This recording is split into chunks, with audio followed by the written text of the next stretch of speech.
Amber, how's today going for you? Pretty well, Martin. How about you? Doing great, doing great. Good. Excited for today. Excited for today. I'm excited because, once again, unprepared. Don't really know what's coming at me.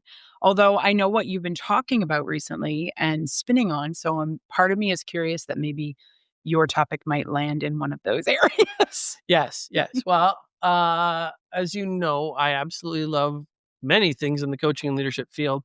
And this is one. So when you say unprepared, I'm like, oh, you are not unprepared for this conversation. I am not unprepared. Okay. Good. I've heard you speak on this for an entire day almost. So Oh, I know you're ready. no. So this is going to be a long recording, is that? Well, if I said tell me all about, then it would be. you would be like, forget it. What do you want me to talk about in there? Okay. And that's because what I want to talk about today is the importance of taking the time at the beginning, at the at the nucleus of a project to get the charter right, the team charter. The team charter. Yeah, I do. I am quite passionate about the team charter. You are quite passionate about the team charter. And it's one of those things that is not used. Well, for me, it's principles. It's like if you get it right, everything thereafter, it's easy. Yeah. If you don't get it right, or you've got a gap, or you've got a challenge, because to me, team charters are like, yeah, of course, that's how we do stuff.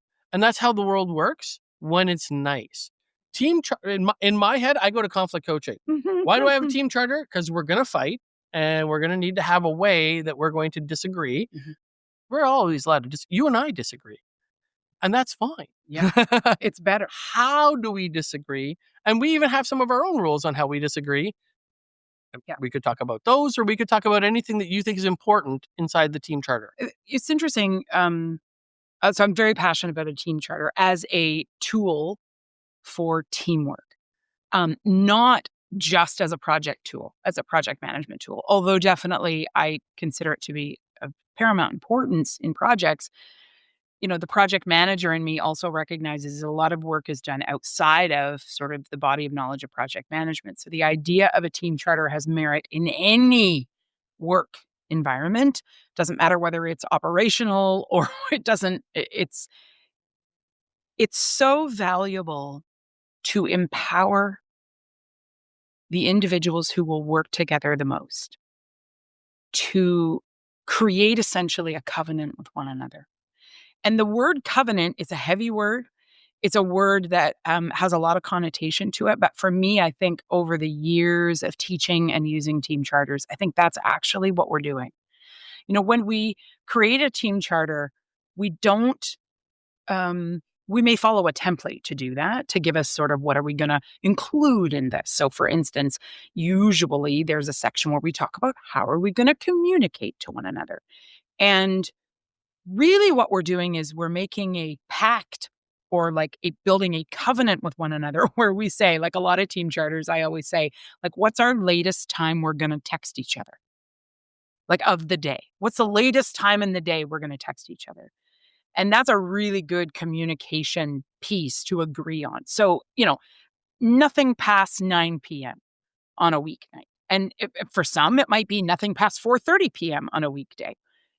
Just depends. The point is, it's not your HR manual. And this is where people often say to me, oh, what if we don't need team charter? We have these rules from HR. And I'm like, no, but that's the point. The rules were given to you. In fact, you've been subjected to those rules. What's empowering about a team charter is it's the team decides. And that means if there are habits that are outside of the organizational regularity or norm, the team gets to decide, okay, where are those going to differ for us, or where are they not? And the team charter means the individuals get to agree, which automatically initiates trust building. And the funny thing is if in your team charter you all agree on the day when you're just forming and you're just getting to know each other, that you're not going to communicate past 4:30 p.m. The first person who sends the message at 6:11. It rattles the charter. It allows for the, did you break the covenant? Well, in theory, yes. But actually what it does is it creates an opportunity for conversation. Well, hey, like, first of all, Is that realistic for our team and the way we're going to work together? When you start with a charter and when you start creating your own boundaries as a team, it it really initiates on day one the opportunity to continue to have that dialogue, to continue to talk about, are we working well together? Because oftentimes when I'm brought in on a project, it's usually as the fixer. Oftentimes it's what went wrong here? And one of the first questions I ask is, well, where's the team charter? 9 times out of 10, there was never one. So I'm like, okay, because there's no team charter, we don't have that foundation to start with. So then the next thing I usually ask is, where's your interest holder register, or classically called the stakeholder register? Oftentimes there isn't one of those either, to which then I'm like, okay, hold the phone. These are two of the most important tools that you start initiating work with right from the beginning, even before you have a project charter. Sometimes you have these tools in action. And in the interest holder register, you also should have every team member as an interest holder. So that register, that line on the interest holder register, includes a line for Amber McMillan. And what does Amber want? And what are Amber's politics? And how is Amber going to have impact and influence on the project? Martin Castellani is a line on that. So if you don't have a team charter, at least in an interest holder register, we should have idiosyncrasies and thoughts and ideas about how we as team members care about the work.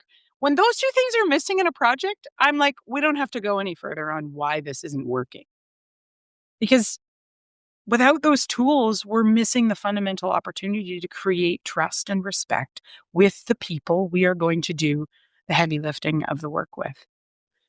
So yes, I am incredibly passionate about a team charter, but it's really because I think it is an opportunity to open up day one the conversation about who are we going to be with one another, and then to continue to be able to talk about that. Mm. And it can change. Team charters can adjust and change. They should, because, in Tuckman's model of team life cycle, we recognize that at the beginning when we're forming, we don't know each other. So I don't know what kind of things to put down in the charter. In the section where we have key skills, sometimes with, forming teams, people don't want to let on that they're good at something. I don't want people to know I'm decent at a spreadsheet because I don't want to be the one that has to do all the spreadsheets. So I get that. But the moment in the project we discover, oh, they're really good at spreadsheets, that then should and could get added into the team charter, where it doesn't mean they're only doing spreadsheets. What it means is their eyes may be the last eyes to look at the spreadsheet before it goes to an interest holder. Because we know they're going to, based on their own innate skills, they're going to be able to see stuff that others might miss. So it's just an opportunity to communicate well and to collaborate better right from the beginning. So one of the questions I've been asked in team coaching, which is similar, is usually the how. How do you hey everybody, let's get together and we're going to build a team charter. Yeah. How do you do it? Said nobody who was popular 2 minutes later. And I say it that way simply because we're all busy. Well, you and I were on a project recently. Yes. Where I yes, was the lone yes. voice in suggesting that we write a team charter. And because the project was very new, very much at the initiation stage, didn't even have a project charter written, very preliminary, I simply said, I don't really want to move forward until we write a team charter. And what happened there? Yeah. The team fell apart. Yeah. And, for me, I think, and I understand if you're a novice professional, the idea of making it a boundary that you're not willing to work outside of is pretty scary. I get it. But I'm at a stage of my career after 30 plus years of doing this where I'm like, if we don't create a team charter, I'm not doing it. I'm at that stage. Yeah. However, I understand how is a big deal.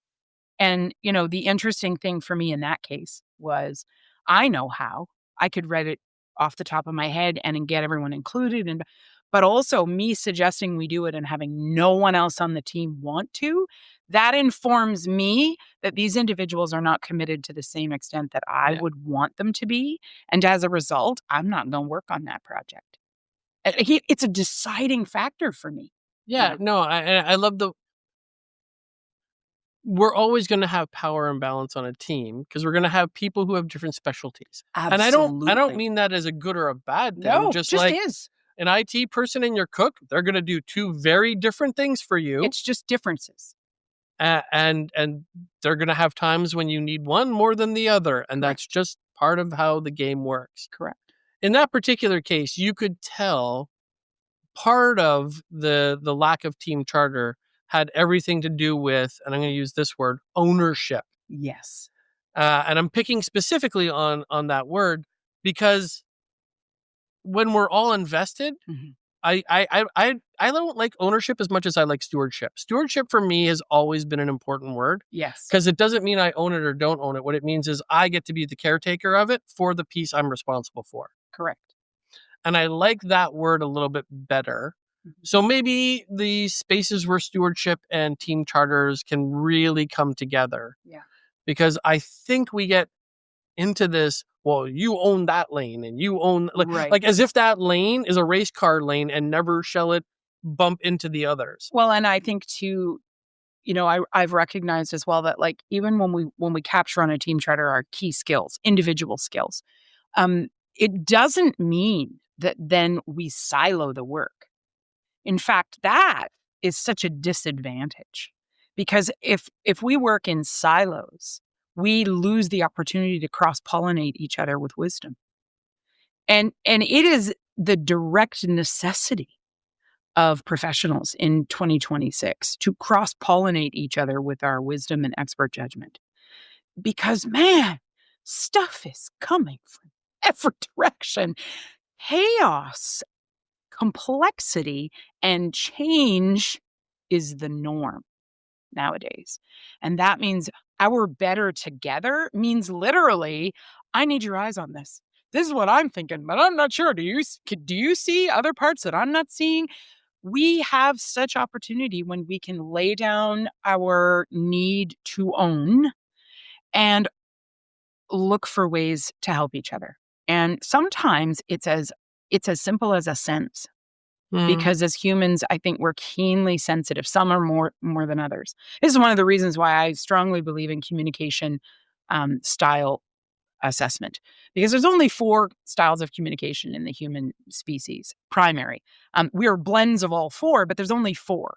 So it's pretty easy once you learn those 4 styles to figure out who you are. I mean, obviously you can take an assessment, but once you begin to practice and understand all 4 of them, you can begin to go, oh, I'm behaving in this style right now. Oh, this is this person behaving in this style.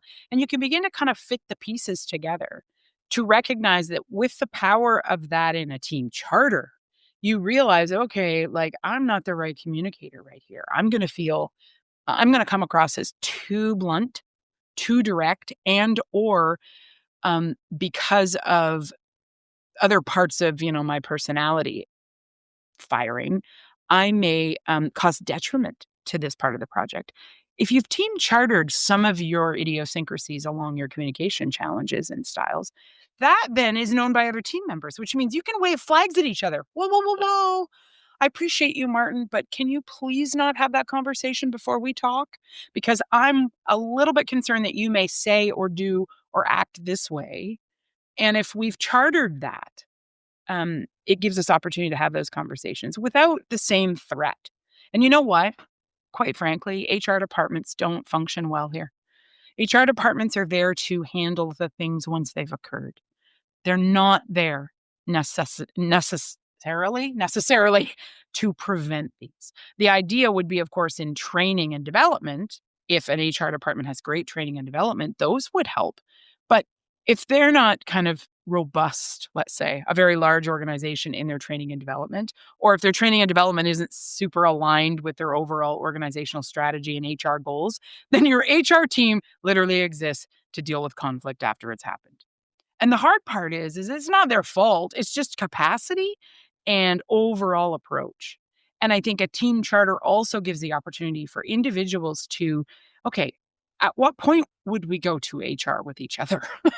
Right? Like, okay, we've structured some thoughts and ideas about how we're going to work together. We've given each other some space here. We recognize gifts and skills. We've done this autonomously over like a drink or a coffee or a beer. in the office, outside the office. I've seen it a host of different ways. And that one, and it should be short. Team charters should be one piece of paper. And of course, I'm showing my age by saying paper, but a one-page document that's very easy to access, and that becomes just an opportunity for everyone to go, I will put my name to that. I agree to those terms. Yes, sign me up for that team. And then that group, you really do have the power not to avoid HR. It's not about that. It's about collaborating with HR structures and then also empowering each other to understand how can we work together successfully. So I just see it as such a value add document. And yet the how, like I said, the how is templates. People ask me all the time, project management, like, can you give me a template for that? And I'm like, I can't give you one. I could give you 1,000 because every project I've ever worked on, the one template that I used on that project, I never used that template again. I maybe brought it to the next project and used it as a template to build the new template. But every environment changes and there's subtleties. So prescribing one way is also the challenge. I think team chartering, though, grab a template, Google it, ask ChatGPT and give it or ask it for some prompts and then literally have a conversation and, empower the other teammates with it. Say, this is not because our boss is telling us or our sponsor is telling us we have to do it. This is the part we are going to choose for one another. So it's not about doing as we're told as professionals. It's about setting ourselves up for success right from day one and making that choice. And so the how doesn't have to be that complex. But I would encourage you always to think about it has to be everyone that's going to work on the team. It has to be the team. So if that's 5 people, if that's 12 people, it needs to be everyone because you can't team charter and have 1 or 2 teammates not be a part of it. Because you know what'll happen? In fact, this is exactly what happens is when those people don't sign the document and don't co-write it, they're the first problems. They're the first ones, and no one should be set up to fail like that. So, say it that way. Say, you need to be a part of this 1-hour conversation we're having where we're going to team charter because we don't want you to be our first problem as a team. And just recognize that. Just say, yeah, this is an opportunity for all of us to get literally on the same page. And I'm hearing 2 very distinct values in the way you describe team charter there. I'm hearing one be the value of psychological safety. That Yes. if we've all contributed, like, Amber, what do you need to have a safe podcast? Well, I need Martin to ask me a question I don't know every time. I don't know if that's your need or not your need. It certainly has become my need. Well, in season 2, obviously. For our listeners, I do ask her every once in a while if she has a topic, like just in case. And I sometimes do. And sometimes you do. And that's part of, that's not in our charter, but respecting how we come at this is. Yeah.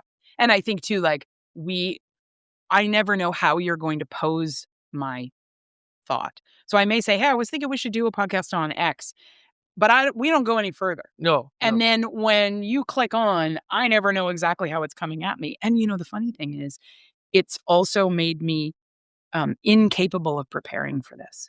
Yes. Which, to be honest with you, listeners, like I kind of prefer that, not for any other reason than sometimes I'm worse when I prepare. When I have a script, because this, the interesting thing as a speaker, a lot of people ask me this, like, you do so much speaking, how do you do this? And I don't usually use notes. I think it's because there's something about preparing to speak. You definitely want to do that. But then there's that last bit right before where you just go, okay, I have done the preparation. Now I want to be present because in the moment, things will come to you, things will occur. You in the podcast will say something that then sends my presence in a different direction. And as long as I have been prepared ahead, that's an opportunity for me to be able to share and give information that I would have never known to script. And I think I guess it's like improv in some ways. And hopefully not for just the sense of comedy. Because when I think about improv, I always think about laughing my ass off at some comedy club. But you know what I mean? Yeah. It's the riffing. It's the jazz. It's the it is. musicians that have played. The preparation is long done before you walked in the room. Correct. And I'm never coming in here and saying, so what are you doing for nuclear physics? You know what I mean? Like, not the topic we're into. No. But I do think of it like a little bit like as you talked about improv. Like I was hearing music. I was seeing Freddie Mercury going, "Hey-oh." You don't know what notes he's gonna do, Right. but everyone's gonna get on there with them, and because we create that synchronicity. And that's the other piece I was hearing from Team Charters. It is. I'm safe. Yeah. And because I'm safe, I can be synchronous. Yes. I can align with where you are, and my bumps and your bumps can work well together. Yes. And our bumps are going to sound like Queen when we're done. It's interesting. I teach a couple of classes where a team charter is a deliverable. And because they're team-based classes. And it's very interesting because, of course, in the beginning of the course, we're team chartering right at the beginning. So it's like week 2 of a 13-week delivery. We're team chartering. Of course, these students, they don't even know each other's names. They haven't even sat together. It's just it's a bit of chaos. I do an online delivery, asynchronous, as well as a live delivery. And so either way, they don't know each other. And I'm asking them to use the team charter as an opportunity to get to know one another. And at the same time, to build sort of the agreed cadence and structure to how they're going to work together. It is always an excruciating week 2 for me as a facilitator because I am trying desperately to impart the wisdom of what a team charter can do for them. But of course, it's like it just goes right over their head. And that's not a criticism of them. It is simply, that's what happens if you've never done it before. However, fast forward to week 11, week 12, final deliverable in a lot of the courses that I facilitate, I ask for a personal reflection at the end. The goal there is just to kind of, encourage not using AI in the generation of deliverables. And at the same time, to give me feedback on what was your journey like? What did you learn as a professional? Honestly, the number one thing that I hear from these students, hundreds of them, is I didn't understand how much that team charter would help until it did. Mm-hmm. And oftentimes that is the number one piece of feedback. So I would also encourage people, if you have never used a team charter, of course you don't value it because you haven't experienced it. So I completely understand that. All I would say would be, if you continually find yourself being frustrated by teamwork, if you find yourself often feeling like you need to go to HR consistently to report your colleagues' behavior towards you, or to continually kind of protect yourself from disrespect and a lack of awareness on how we, at a bare minimum, are going to communicate and collaborate together. If you're finding yourself spending a lot of emotional energy, I'm telling you right now, one credible way to change that is to do a team charter. Now, you may not have the power to do that as an individual, and I appreciate that too. But I am definitely an advocate for looking for ways to do it, because that's what really changes. And the idea that just on day one, as we're forming, we just talk to each other professionally and respectfully as colleagues and say, hey, how do you work best? What's your cadence look like? What do you feel would be the right way? And also, a lot of people want to work in silos. And, it's not about telling them you can't be siloed. It's about saying, hey, we want to respect your silo, but we also need you to collaborate with us so that we all can help each other. And so it's also kind of about giving the siloed people the opportunity to have boundaries, but not so much that they don't then understand they're on a team. But you get all that figured out right at the beginning. And then as it goes, you adjust and change. But you always have this one-page document to go back to go, hey, I did sign that on, October 14th of 2024, I agreed to that. And it is now 2026. And have I followed through on that? Well, sometimes we have, sometimes we haven't. And when there's friction, when there's issues, oftentimes if you go back to the charter, you're like, oh, wait, that's because we said we weren't going to do that. Mm-hmm. The light bulb. Yeah. So it's just a tool, but it has to be used and practiced. Yeah. And it's one of those tools that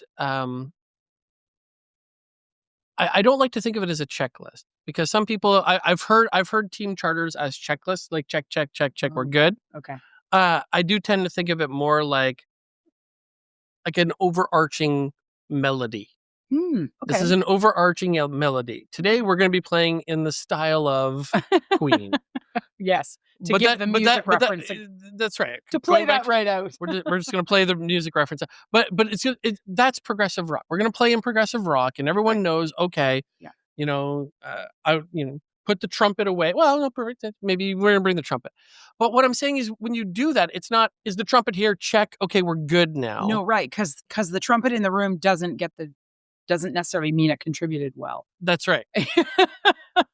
It's about how we're going to do things. I just know when I teach my courses, one of the things I always ask my teams to consider in their charter is, who among you are the first drafters? Who among you are the final ones?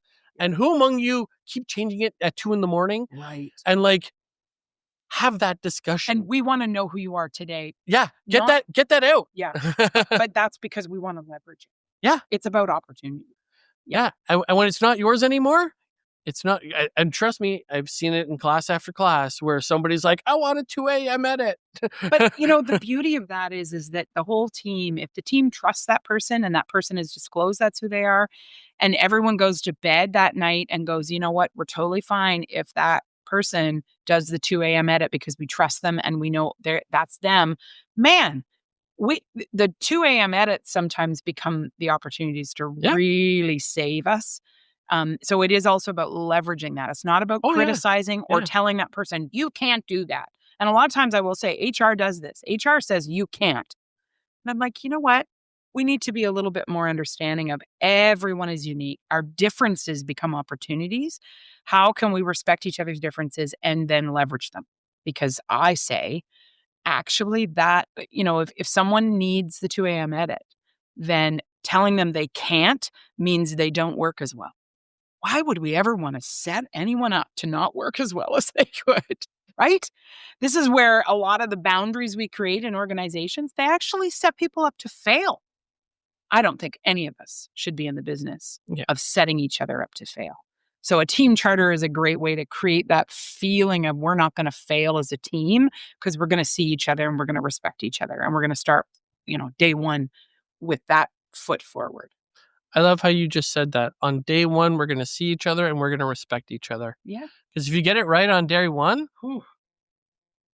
that conversation we were having earlier about the project you and I were just on recently. Yeah. I don't think we got that right on day one. No. And I don't think we got it wholly wrong. No. But we knew there were gaps walking out of the room. Yeah. And those gaps came to rear their head. Yeah.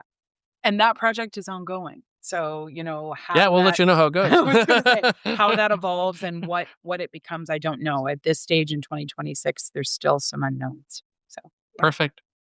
Well, I look forward to our next conversation. Yeah. Thanks again, Martin. Always a good time.